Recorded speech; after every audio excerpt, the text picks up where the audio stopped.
Welcome everyone to another edition of Play It Through, and on this edition it's Kaiketsu Yancha Maru 3, also known as Kid Niki 3, brought to us by Irem. Unfortunately, just like with Kid Niki 2, this game did not see release outside of Japan, but it is a fun action platformer with colorful graphics and overall well made. So here we go with Kid Niki 3 for the Famicom.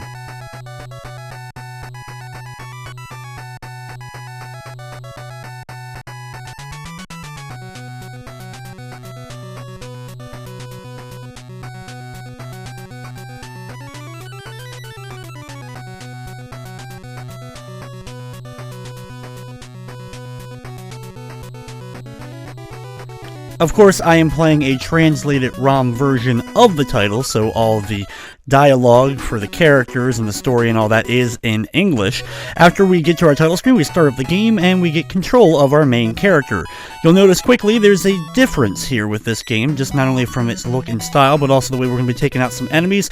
We have a staff or bow that we're going to be able to use in order to attack the enemies, and the coolest thing about the game is being able to use that staff in order to help us platform.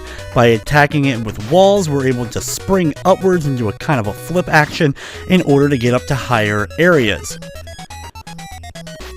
Most enemies in the game will go down with just a hit or two from the staff, including the wave that it puts out, and the main mechanic of the game is going around each level, defeating enemies, but most importantly, finding keys. You'll of course need to find keys in order to unlock doors, but there's more locked doors and keys in levels than needed in order to progress. There's a lot of little extra doors that you can go through in order to find usually extra enemies, extra items, things to bring up your score, or things to recover health. Throughout the course of the run, I'm going to be mostly dealing with the rooms and keys that you need to find in order to progress and get through each of the levels. At the end of each stage is a boss encounter, and then you move on to the next level. There is a little bit of light puzzle solving in the likes of moving platforms and switches, like I did here to move this platform over, so I was able to get up here and grab this key before heading back down and unlocking the door. Here we're going to hold down the button so that we can get these platforms in a nice little position so that we'll be able to climb up. Thankfully there's a key right located here as well. Just take out the enemy first before attempting to go and grab it and then head through for the first boss encounter. Now this is actually one of the slower bosses. In fact, it's probably the longest fight other than the final boss of the game. He jumps back and forth, but you're unable to hit him when he has his flame shield around him. He'll then stop and throw out the fireballs at you. If you stand at just the right spot, you can actually dodge all the fireballs as they're coming out, as they will just do a wave pattern around you, and you can just keep on focusing on attacking him instead of making sure to dodge everything. So this works out extremely well in your favor by just kind of standing here and attacking him and then waiting for him to do the whole kind of loop around the room again before stopping and allowing you to hit him. I'm not positive there's any way to speed this up at all, so this ends up being a relatively lengthy but also a pretty easy fight to start us off as far as the bosses are concerned in the game.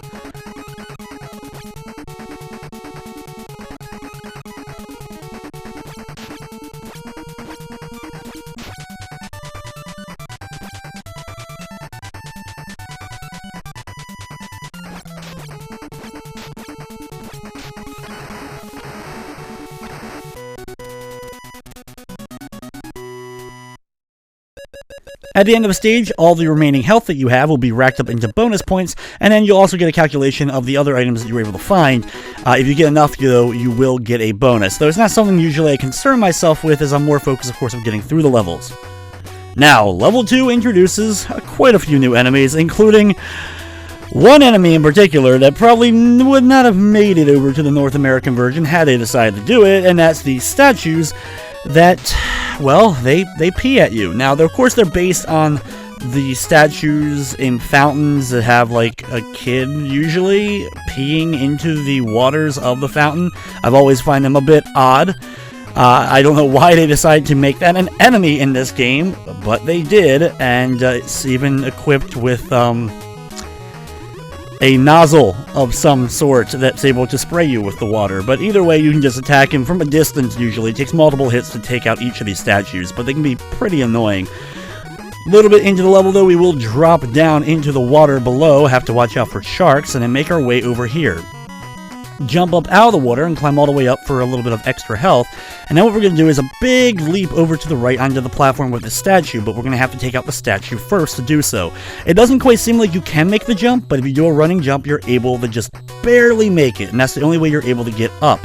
Because unfortunately, one thing that's weird in the game as far as the platforming is concerned with water is that you can't really jump out of the water itself unless you're on the ledge, like the very edge of another platform that's just out of the water itself. You can't do like a big leap out of the water, which is a bit weird, but once you kind of get used to it, there's only a couple little areas here where we have to deal with that at all anyway, so it's not that big of a deal, but a bit strange. Once down the water, we go to the left, find that extra key, and then start working our way over to the right. After making it all the way there, we're going to go up a little bit and now head back to the left past all these sharks so that we can get over to this ledge. Climb up a little bit, take out another one of the statues from a distance, and then jump to the platform that it's on. You can take either the lower or upper path here, whichever one you find a little bit easier, and continue along the way. Eventually you will find a key. Be sure to grab that, watching out for another statue that will be spraying you from a distance. Either way, eventually you'll make it onto the shore and be able to unlock this door here. Now it's time for the next boss. Now this is a scuba diving guy who will jump into the air and then dive down in a diagonal-like pattern, a nice swooping animation. This will allow you to easily attack him once he ends up landing. Now, this isn't the only thing he ends up doing. Eventually, after the fight gets going for a little bit, he does change up his pattern a bit by doing a 3-shot spread shot after he jumps into the air sometimes. He doesn't do it all the time, but usually you can easily get around it by being right kind of close to him and get in between the shots. Either way, just keep attacking him as he lands, and he'll go down in just a few moments.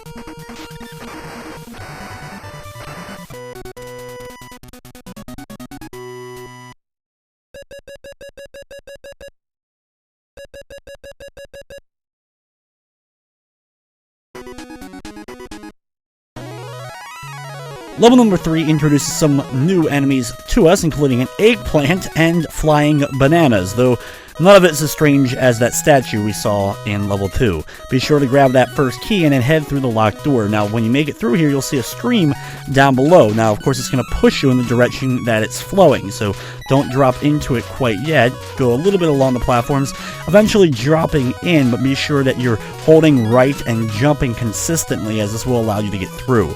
Climb up a little bit on the platforms here in order to grab a key and then jump into this boat, and you can actually paddle yourself up the waterfall. Now, while doing so, be careful and watch out for the logs that fall down while you're doing it.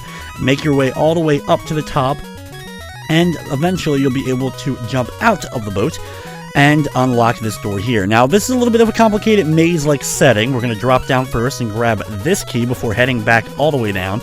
But be sure to kind of hang on to the wall a little bit. Use the wall and your staff to spring off of it to avoid the spikes at that point. After going just a little bit past that, we're going to drop down again, watching out for more lines of spikes, and work our way to the very bottom, grabbing a key along the way and then unlocking this door. We're going to do a slide where we're going to get another key, as well as health replenishment. Now, this is one of those extra little chambers you don't need to come into, but I figured I'd show it since it's really easy to lose some health during the early parts of this stage, especially with all those spikes and everything. Climb up the staircase just above you a little bit, then go through this locked door and work your way left. Be sure not to fall back down, or of course you'll have to go all the way back to the right and work all the way through. From this little platform stairs, jump up to the very top, where you'll be near the edge of the top of the screen. Then, do some more platforming to the right, watching out for more eggplant enemies, and unlock this door here, which will take us to the boss chamber. Now, this boss is a giant piece of tree that has a giant hammer. Jumps a little bit, runs away, and will cause a earthquake-like effect when he does end up landing. But it gives you ample opportunity to deliver hits to him anytime that he ends up jumping. Just make sure that you jump at the same time that he ends up landing, and you'll be able to keep hitting him repeatedly. Overall, pretty easy boss. In fact, one of the easiest ones we've dealt with so far.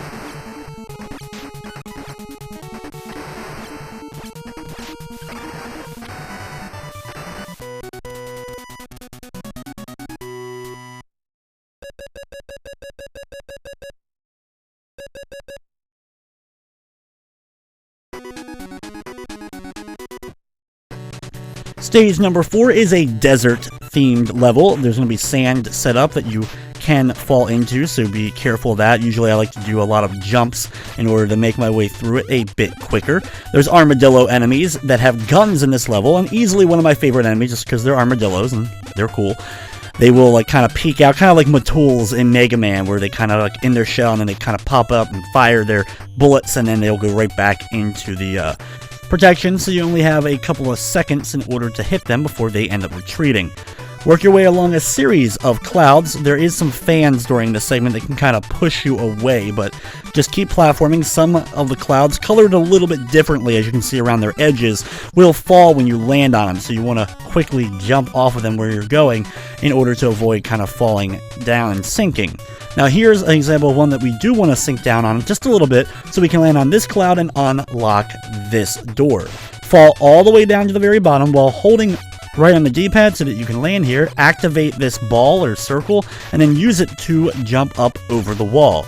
Then work your way right, doing the same here with this one that's bouncing, so you can get up high enough, you can grab some health along the way, and then do a big leap over to the right, back and forth, and work your way up.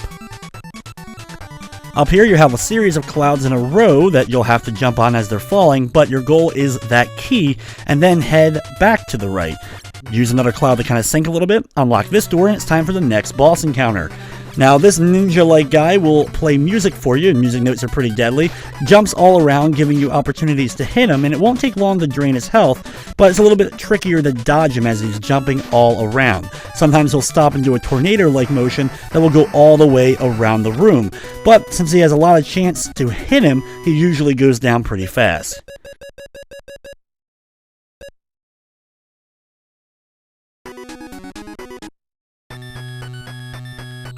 The next level not only has a night theme to it, it also has an ice theme to it, and you can tell easily which platforms are going to be ice covered, causing you to slip and slide when using them.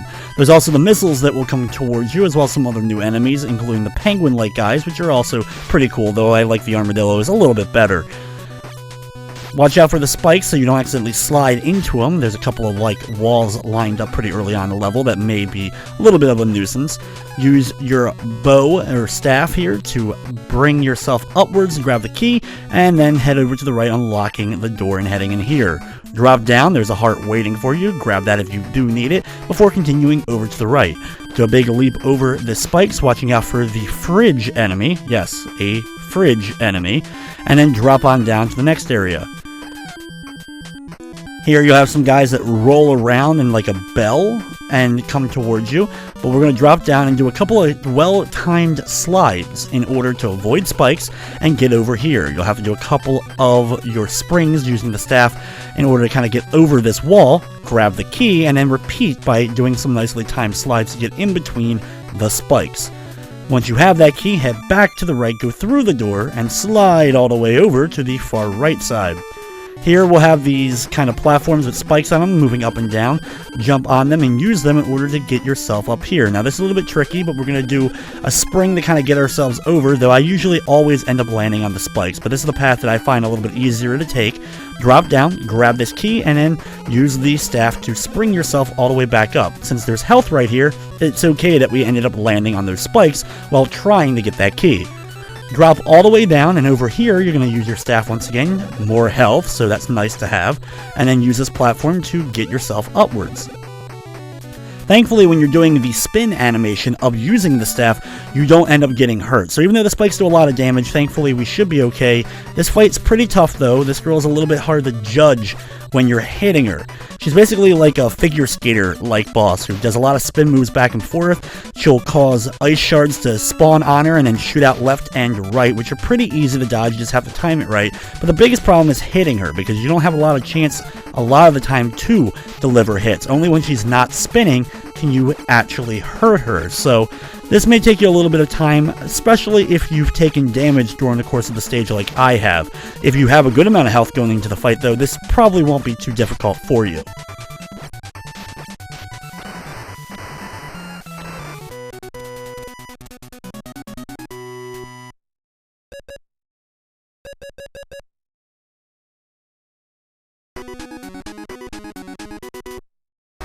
Stage number 6 is the final main level of the game. Level 7 is just the final boss encounter.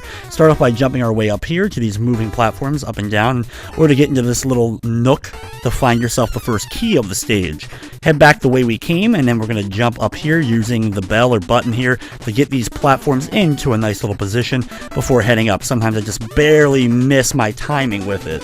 It can be difficult, but either way, if I end up missing, just drop on down, kind of rearrange everything, get it back into the way you need it, and then go back up and continue your way through.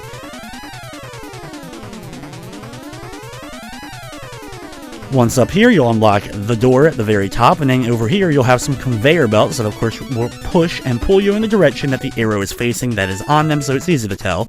Here, we're going to do a slide underneath of this spiked wall, and then bounce your way up to the top here. Run all the way across, grab the health, so in case you've gotten hurt by any spikes or any other enemies, you can replenish that, then head on back down and jump over to the right side.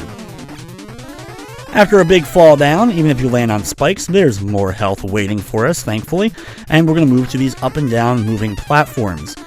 Now, for this platform, you hit it in order to swing it back and forth, but I recommend grabbing the health if you want first and taking out the enemy, at least the one from the left side that's coming at you. Then swing it back and forth just enough, and you'll be able to land on another platform to the left. If you miss that platform and land on the spikes, just keep going to the left. Don't retreat, because you can get over the wall, and that way you can at least keep going. Here we have a mini-boss encounter, which is a clone battle of you. Does the same kind of moves, usually runs to back and forth left and right, jumping over your head, either springing using the staff or just jump straight over your head. You can easily follow this doppelganger and attack him from behind when he's doing so. When he's defeated, he'll drop a key that you'll be able to use to unlock the door right next to him. Then you have to do a series of staff jumps, which this is probably the most you have to do in a row in the game, and work your way up here. Once up here, get on this thing that will ride you across to the left and jump up to grab the key. Now, it won't respawn right away. Instead, we're just going to ignore that and head through the door back to the right from where we were. Jump over to the far right, watching out for missiles kind of flying at you. I end up getting one of the scroll items, which work as invulnerability, though they don't spawn all that often in the game. It doesn't last a whole long period of time, but it's a nice little extra item that you can find sometimes in the game. Here we're going to ride the trolley. Be sure to duck while on it so you can avoid the first spike wall. You may want to jump off on the second spike wall so you can grab that extra bit of health, and then get the key at the end. Once you have it, head back to the right, jump up to these conveyor belts and kind of force your way along, watching out for these enemies. Another trolley ride where we're going to duck and watch out for enemies and unlock this door at the top. Use the button in order to part the kind of sea of spiky platforms and drop down. Get this thing to start swinging for you and jump or drop your way to the right to land on this moving platform that's kind of going around the big giant gear. Take the moving platform up to the top, grabbing another key and getting on another riding platform that's kind of going around in a circle here, and then head to the right once more. Use a staff jump to kind of spring your way off the wall to avoid falling into the spike pit below. Now you're going to have to jump off of this platform and hit it before you're going to be able to kind of use it and swing your way over to the final door and go through for the next boss. Now for this boss, this guy is kind of like a monk-like guy. He'll jump into the air every few jumps and throw lightning down at the ground. The lightning will then, of course, go across the floor, so you want to make sure you jump out of the way. His other big move is a 5-shot spread shot that takes up a pretty good amount of space on the screen, but it's also relatively easy to get in between, especially if you have a little bit of a distance. You can jump between the shots and be able to deliver your hits. Once he's done, it's time for the final boss of the game.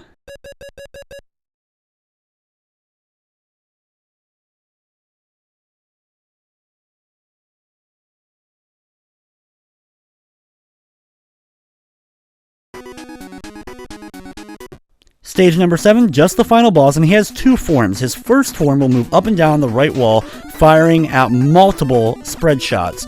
These are homing shots, which can be really difficult to ignore. Just kind of keep moving a little bit forward to the right, and each time you kind of move, you can also attack when he gets in your range, so you'll be able to hit him. After that dissipates, he usually will fire again, but usually not until after all the bullets have completely gone away. So because of this, it's really easy to just kind of keep them on screen and keep attacking him. And there's even health along the way that you can grab to make sure that your health bar stays near full. The second part of the boss fight is a little bit tougher. After having to do a bunch of platforming as the screen starts to scroll, eventually you'll just see bullets coming your way. You have to ride on the bullets and use these in order to stay above the spikes. They kind of come at a sporadic pattern because they're firing from him, but your goal is of course to jump up and attack the dome where he is located at the top of his machine. Timing this can be a little bit tricky, that is for sure. If you accidentally fall off, do a big jump into the air, and thankfully, the amount of height you end up getting is deceiving. You end up making a bigger jump than what it looks like you're doing, so it's easy to get back on the missiles or bullets when you do end up landing on those spikes. But other than that, that's all there is to the fight, so just keep attacking him, and then once he's done, you can enjoy the ending, the Kid Niki 3.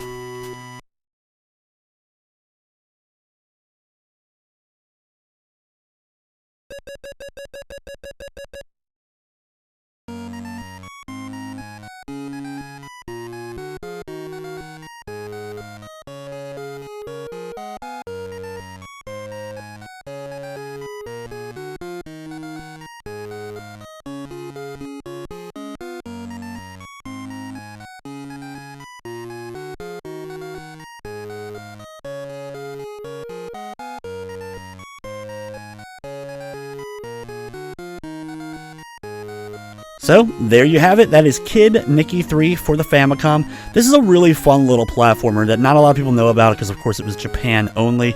Irem made some really solid, fun action platformers, especially late in the NES or Famicom lifecycle. I also really like their Hammering Harry series of games. Unfortunately, though, their earlier titles weren't quite as well received, and understandably so for the NES releases. But with that, guys, that's going to wrap up this episode of Play It Through.